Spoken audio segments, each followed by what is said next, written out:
Un modelo de datos físico será diferente para diferentes sistemas de gestión de base de datos.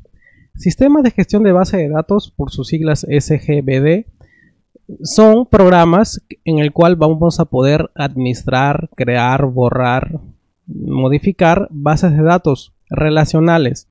Por ejemplo, el tipo de datos para una columna puede ser diferente entre MySQL y SQL Server. Y claro, cuando nosotros empleemos un modelo de datos físico en nuestro diagrama para MySQL y en ese momento vamos a definir nuestro tipo de dato para un atributo en MySQL, será diferente para definir el tipo de dato para un atributo en SQL Server. Los pasos básicos para el diseño del modelo de datos físicos son los siguientes: convertir las entidades en tablas, convertir las relaciones en claves externas y convertir atributos en columnas. Ya no son llamados atributos en este modelo, sino son columnas. Las entidades son llamadas tablas y las relaciones son llamadas claves externas o llaves secundarias. Y también modificar el modelo de datos físicos en función de las restricciones o requisitos físicos. Por ejemplo, si yo tengo un atributo en el cual voy a colocar el sexo, voy a tener que definir ahí, por ejemplo, qué letras van a representar tal sexo. Puede ser, por ejemplo, la letra M y la letra F. M para masculino y F para femenino. Y solamente debe de permitir los dos valores, ¿verdad? Tanto M como F en el atributo de sexo. Y si yo ingreso, por ejemplo, la letra A, no lo debe de permitir, ¿verdad? Porque A no hace referencia a un sexo. ¿Esto qué es? Esto es una restricción en base a los requisitos que yo voy a necesitar. Por eso dice modificar el modelo de datos físicos en función de las restricciones y requisitos físicos.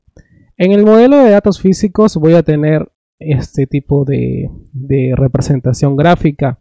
Tengo ahí el DIN time, el DIN producto, tengo ahí la llave primaria que es date ID. Para el caso del producto tengo product ID, pero al costado veo integer y aquí también veo integer. Esto es el tipo de dato, que es un tipo de dato entero. ¿Por qué? Porque son códigos. Para el caso de aquí de dateDes, tengo un tipo de dato varchar, que es básicamente un tipo de dato de carácter. Char de carácter o de carácter y var de variable. También tengo aquí integer y así. Aquí, por ejemplo, tengo el tipo de dato float cuando se trata de precios, cuando es un número decimal, porque un precio tiene céntimos, ¿verdad? Entonces, por eso que aquí está aplicado un tipo de dato float decimal. Aquí, por ejemplo, tengo el tipo de dato date cuando se trata de una fecha. Entonces voy a tener que representar los nombres de cada tabla ahora, los nombres de cada columna, la llave primaria y también los tipos de datos para cada uno de ellos. Y también la llave secundaria. En el caso de aquí tengo la llave secundaria en esta tabla. Bien, entonces vamos a ver cómo aplicamos en la parte práctica.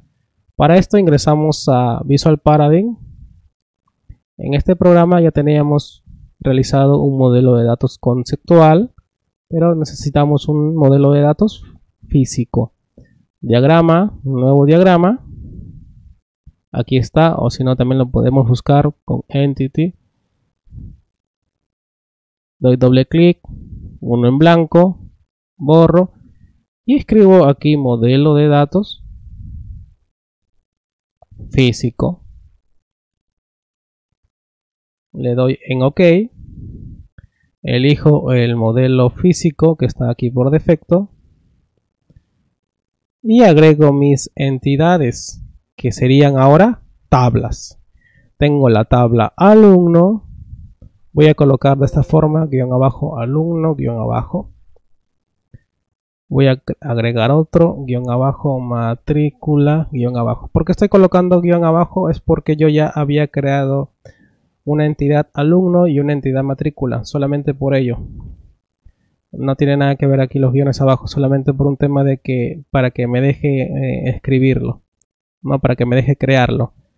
Bien, voy a tener que ingresar las columnas. Ahora sí, puedo darle clic aquí en nuevo columna, pero voy a entrar por abrir especificación.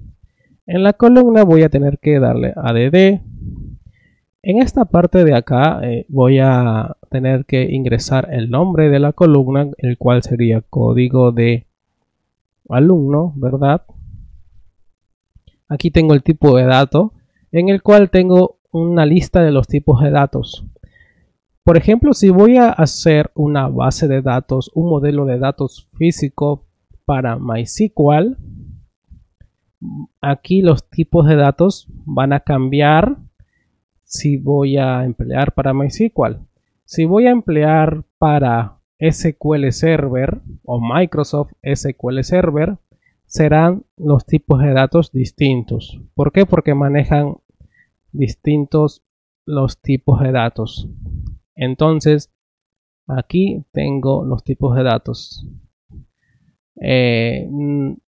Tendría que colocar aquí entonces, por ejemplo, para el código integer. ¿Por qué uso integer?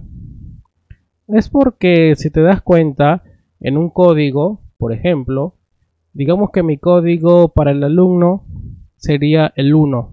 Bien, y si viene otro alumno y se registra, será el número 2. Me doy cuenta que es incrementable, ¿verdad? Quiere decir que cada uno va a tener un propio código y va a ir creciendo y así. Solamente entonces por eso se coloca aquí un integer. Puede ser un varchar, puede ser una letra también, pero generalmente es un integer, solamente para tener en cuenta eso. Aquí está el tipo del tamaño, el tamaño del entero.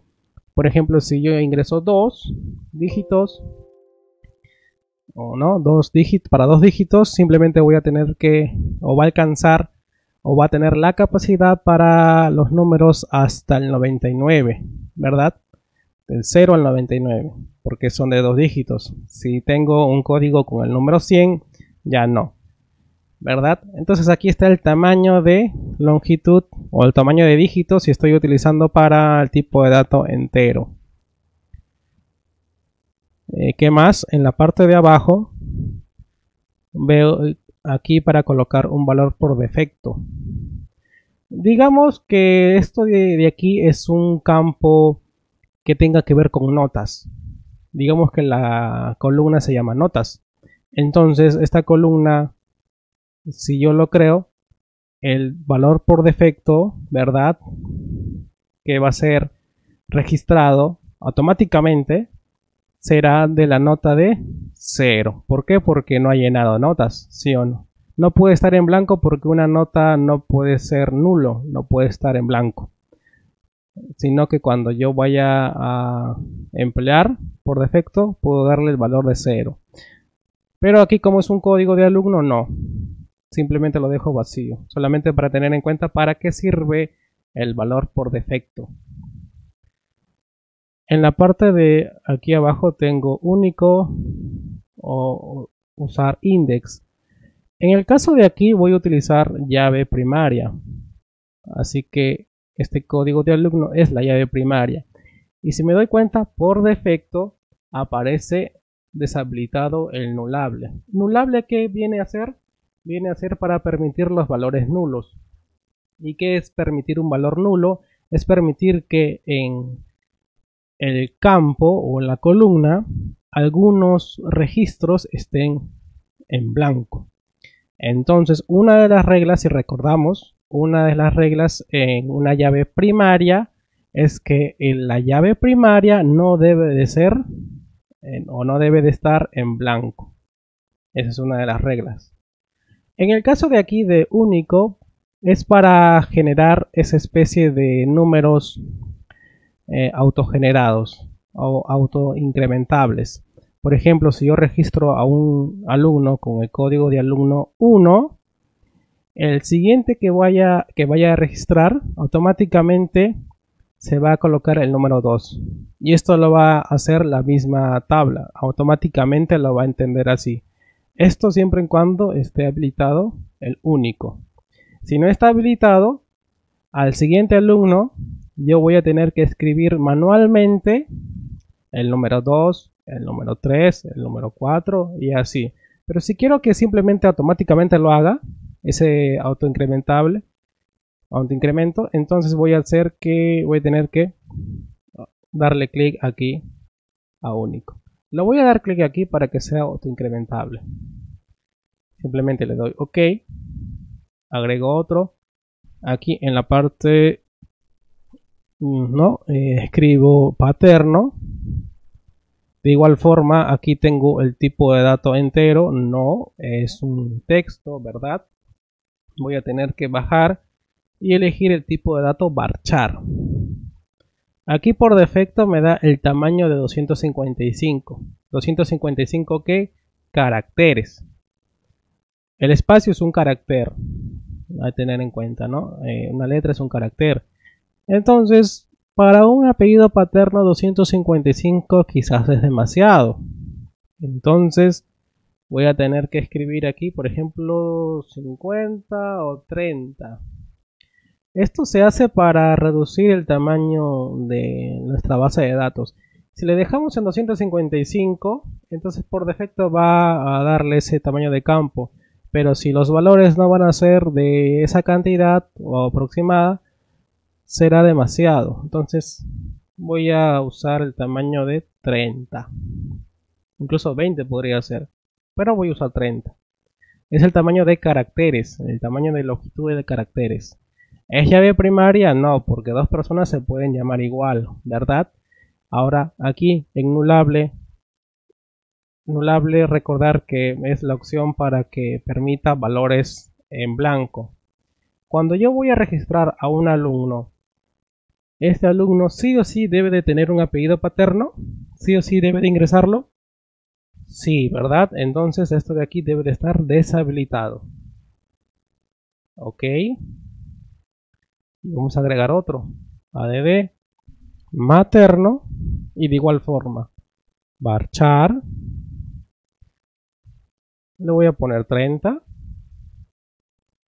Para el caso de valor por defecto no tiene. Aquí no es nulable. Tiene que estar escrito sí o sí un apellido materno.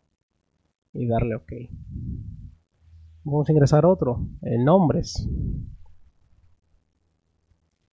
Aquí en nombres de igual forma, varchar 30 y ya está.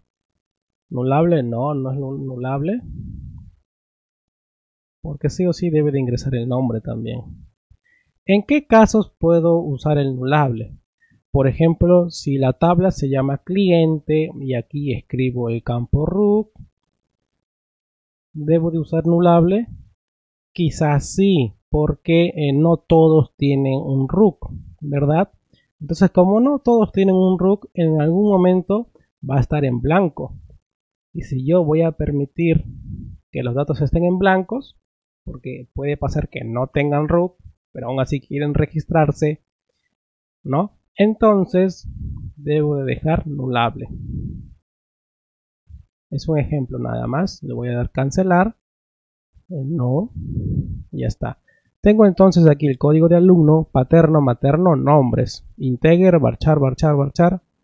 El tamaño de longitud, aquí tengo 10, los demás tengo 30. ¿Quién es la llave primaria? Este de acá, nulable, no son nulables. Desde aquí también puedo habilitar o deshabilitar. Simplemente tiene que estar deshabilitado. ¿Es único? Sí, este de aquí sí es único.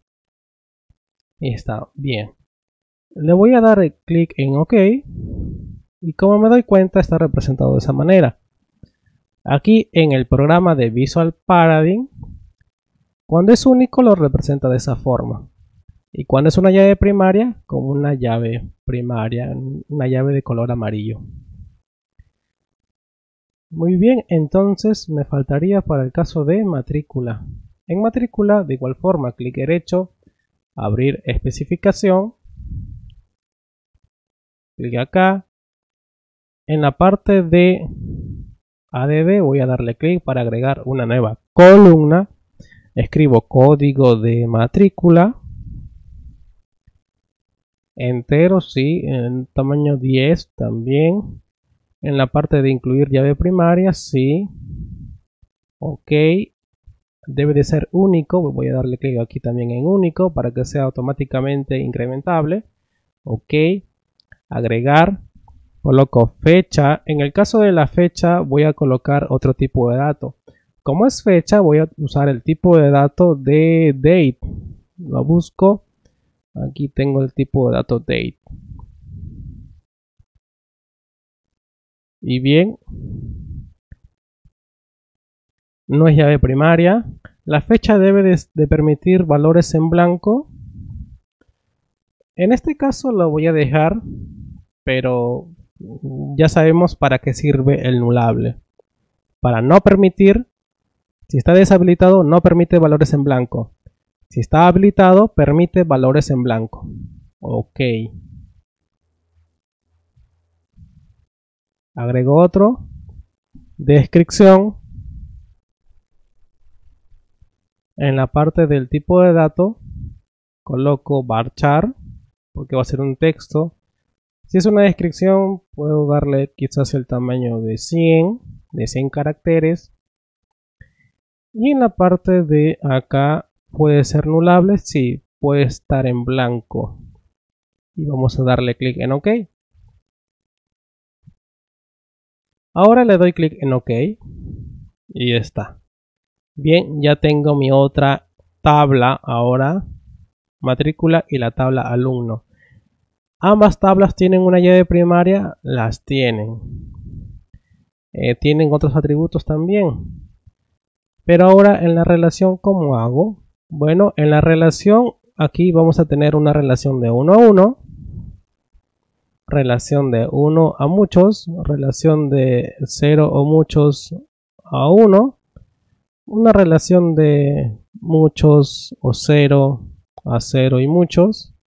Así que voy a utilizar la relación de 1 a 0 o muchos. Simplemente le doy clic. Ahora en la parte de acá, como ya tengo la llave primaria, voy a darle clic aquí a esta altura. Clic sostenido y arrastro hasta la tabla matrícula. Suelto.